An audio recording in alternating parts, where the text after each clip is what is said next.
Students, मैं आपका tutor mister Vishnu हाजिर हूं आपके अपने YouTube चैनल सनराइज प्रोडक्शन में और आप सभी का स्वागत करता हूं।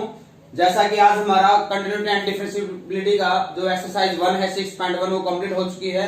अब हम आपके लिए लेके आए हैं एक्सरसाइज 6.2। जिन विजिटर ने चैनल को सब्सक्राइब नहीं किया और बेल आइकन प्रेस नहीं किया है बेटा वो अभी जस्ट कर ले, ताकि आपके पास हर नई वीडियो के अपडेट सबसे पहले आए। और अब हम करने जा रहे हैं एक्सरसाइज 6.2, जिसमें आपका काफी टाइम 2 से 4 मार्क्स का क्वेश्चन आ जाता है। और वो क्वेश्चन किस मोड में आता है और कैसा क्वेश्चन आता है, सिर्फ उन्हीं क्वेश्चंस को हमने उठाया है। ओके, और बाकी आपके जो रिमेनिंग क्वेश्चन है वो आपके 6.1 से रिलेटेड ही रहेंगे। तो इसमें आपके पास ज्यादा टाइम वेस्ट नहीं करते। हमारे पास पहले हमने क्वेश्चन को उठाया है फिफ्थ क्वेश्चन नंबर 5। ये कहता है f(x) इज इक्वल टू एक फंक्शन है 4 if x is less than equal to -1 ax² + b if -1 less than x less than 0 cos x greater than equal to 0 find a and b if f(x) is continuous. कहते हैं f(x) continuous है, तो हमें इसमें limit point दिख रहे हैं आपके पास। कंटीन्यूअस किन पे है? -1 पे और -1 पे continuous at x is equal to -1 and x is equal to 0। तो सबसे पहले हमें पता है कि कंटिन्यूटी की डेफिनेशन के अकॉर्डिंग यदि -1 पे कंटिन्यूअस है तो इसका मीनिंग है -1 पे फंक्शन की वैल्यू लेफ्ट हैंड लिमिट और राइट हैंड लिमिट तीनों ही कैसी हैं? इक्वल हैं। तो -1 पे वैल्यू ली, और यदि लेफ्ट हैंड लिमिट -1 पे हमारे पास रिजल्ट यहां से आएगा, और यदि लेफ्ट हैंड लिमिट लेते हैं तो लेफ्ट हैंड लिमिट के लिए फंक्शन भी यही बनेगा। इट मींस हमें कौन सा फंक्शन चूज करना होगा? राइट हैंड लिमिट का। तो राइट हैंड लिमिट का फंक्शन हमने दोनों रिजल्ट को चूज किया। f1 -1 पे 4 है, right hand limit -1 positive fx, और fx की वैल्यू क्या है? Greater then right hand limit के लिए फंक्शन है, और ये है ax² + b। अब आपने क्या किया? s → 0, राइट हैंड लिमिट के केस में क्या करेंगे? x positive minus limiting point plus x whole square plus b, और यहां से h 0 को टेंस करता है तो यहां से आपके पास मिल जाएगा a, यानी a + b is equal to 4 first condition. Also अब हम लेते हैं इसका second point at x is equal to 0, x is equal to 0 then f0 continuity definition के according f0 left hand limit and right hand limit तीनों equal हैं। f0 पे value जहां इक्वल का साइन है, ये रहा इक्वल का साइन, f0 क्या है? cos 0, और cos 0 क्या होता है? 1 होता है। और फिर आपके पास राइट हैंड लिमिट के लिए फंक्शन है ग्रेटर देन, तो लेफ्ट हैंड लिमिट के लिए फंक्शन क्या है? ax² + b। ये हमने ax² + b का सिलेक्शन किया। इधर से हमने s → 0 लेफ्ट हैंड लिमिट में s नेगेटिव और b की वैल्यू हमने सोल्व किया, तो b की वैल्यू क्या है आपके पास? b की वैल्यू आ जाती है 1। b की वैल्यू हमने यहाँ पे पुट कर दी और a की वैल्यू आपके पास आ जाएगी 3। नेक्स्ट हमने क्वेश्चन नंबर 7 को लिया है। एग्जाम में आया हुआ है आपके x² + ax + b 0 less than equal to x less than 2, 3x + 2 less than equal to x less than equal to 4 and 2ax + 5b 4 less than x less than equal to 8। ये कहते हैं function continuous है, close interval है। 0 to 8 पे क्या है? Close interval है and find a and b। लेकिन 0 to 8 पे क्लोज इंटरवल बता दिया है, तो हमारे पास जो लिमिटिंग पॉइंट इसमें दिख रहे हैं आपको इक्वल, जहां इक्वल का साइन है वो आपके पास क्या है? 0 है, 2 है, 4 है, 8 है। 8 को लेते हैं तो इसकी लेफ्ट लिमिट नहीं है आपके पास, 0 को लेते हैं तो इसकी लेफ्ट लिमिट इसकी भी नहीं है। तो हमने क्या लिया है? तो ये 2 और 4 पे भी क्या है? यदि कोई फंक्शन 0 से 8 पे क्लोज इंटरवल में कंटिन्यूअस है तो वह 2, 4 में भी क्या होगा? Continuous. Here it is given that f(x) is continuous on 0 to 8, so it is continuous at 2 and 4 also. तो दोनों केस लिया हमने। एक बार किसका केस लिया आपके पास? एक बार हमने 2 का केस लिया और इधर किसका केस लिया? 4 का। तो 2 पे कंटिन्यूअस है, इसका मीनिंग है f2 लेफ्ट हैंड लिमिट और राइट हैंड लिमिट तीनों इक्वल हैं। 4 में क्या है? Left hand limit right hand limit और 4 पे तीनों इक्वल हैं। तो 2 के ऊपर जहां इक्वल का साइन है वहां लिमिट पॉइंट पुट करते हैं। इक्वल का साइन 2 में यहां है तो यहां 2 पुट करेंगे, 3 2 6 एंड 2 क्या आएगा? 8 आएगा।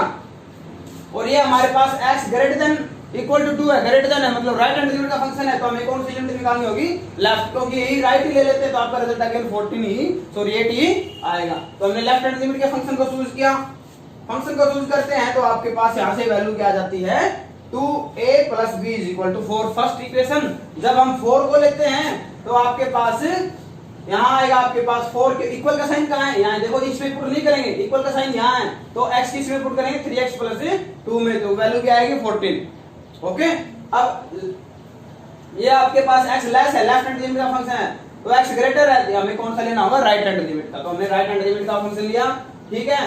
अब हमने इसके अंदर लिमिट्स को अप्लाई किया और आपके पास यहां से इक्वेशन आती है 8a + 5b = 14। दोनों इक्वेशन को सोल्व करेंगे तो a की वैल्यू आएगी आपके पास 3 और b आएगा -2। ये क्वेश्चन आपका 4 मार्क्स में आएगा। ओके, यदि ये क्वेश्चन आता है तो आपका 4 मार्क्स में। 11th एक पार्ट है और लास्ट क्वेश्चन 12th। यानी 11th में discuss the continuity of sin x + cos x। तो f फंक्शन क्या है आपके पास sin x + cos x। अब डोमेन ऑफ फंक्शन fx के हमने क्या लिया, रियल लिया। रियल होती है sin x और cos x की डोमेन क्या होती है, रियल वैल्यू। ठीक है, तो a क्या लिया है, इसकी डोमेन में कोई मेंबर लिया है रियल नंबर, a भी real number in its domain of fx। Now इस a पे क्या कर रहे हैं, fx की कंटिन्यूटी चेक कर रहे हैं। तो limit of x tends to sin x + cos x। sin x पे लिमिट लगाई आपने और फिर cos x पे लिमिट लगाई, फिर sin a आएगा, यहां से यहां चला जाता है cos a। Therefore fx is continuous at x = a। क्या ये कंटिन्यूस है? क्यों? क्योंकि लिमिट से हमने फंक्शन में वैल्यू लगाई, तो ये भी आपके पास क्या रहती है, a पुट करते हैं तो sin a + cos a। Hence a is any point in the domain of fx। हमने fx की डोमेन में कोई एक पॉइंट लिया था और fx क्या हो जाता है, कंटिन्यूस हो जाता है इन इट्स डोमेन। नेक्स्ट आपके पास मॉडुलस फंक्शन है fx modulus cos x is continuous prove करना आपको। तो ऐसे क्वेश्चंस को हम चाहे आपके पास मॉडुलस ऑफ sin x आए, ओके, या साइन ऑफ mod x आए, इन क्वेश्चंस को हम कंपोजिशन से करेंगे जो आपके chapter first relation and function में है। ओके, तो यहां आपके पास सबसे पहले क्या किया हमने, gx फंक्शन को चूज किया जो cos x है, hx को चूज किया जो मॉडुलस है। इन दोनों की कंपोजिशन से क्या बनाएंगे हम, fx को मॉडुलस ऑफ cos x बनाएंगे। ओके, तो यहां क्या क्या, now cos x is a function for all continuous for all real value of units domain and gx क्या है, gx आपका जो cos x है वो ऑल रियल वैल्यू के लिए अपने डोमेन में कंटिन्यूस होता है। सो gx आपका कैसा फंक्शन है, कंटिन्यूस है, जैसे हमने अभी प्रीवियस क्वेश्चन में प्रूव किया था। Also hx is a modulus function and modulus function is continuous for all real value of x। तो hx is also a continuous function. अब हम डिस्कस करने जा रहे हैं इनकी कंपोजिशन। क्या कंपोजिशन बनाया हमने, h o g, डोमेन का एलिमेंट अप्लाई किया, डोमेन का एलिमेंट क्या आपके पास x, ये आएगा h of gx। h of gx की वैल्यू आपने पुट किया, नहीं क्या है gx की वैल्यू, gx की वैल्यू है cos x। अब x कैसे डिफाइन हो जाता है, इसके डोमेन का एलिमेंट क्या लग जाता है, मॉडुलस। तो यहां डोमेन का एलिमेंट आपके पास क्या है, ये इसके क्या लग जाएगा, मॉडुलस, यानी cos का मॉडुलस। और ये cos का मॉडुलस आपके पास किसके इक्वल है, fx के इक्वल है। तो क्या बताया हमने, composition of two continuous function is again continuous and hence fx is continuous. तो आज की वीडियो में बेटा इतना ही। चैनल को सब्सक्राइब करें और बेल आइकन प्रेस करें ताकि आपके पास हर वीडियो के अपडेट सबसे पहले आए। और इसका हमारा लास्ट टॉपिक रहता है डेरिवेटिव, वो भी हम जल्द ही कंप्लीट कराएंगे, फिर हम एंटी करेंगे डिफरेंशिएशन के अंदर। Okay, thank you, have a nice day.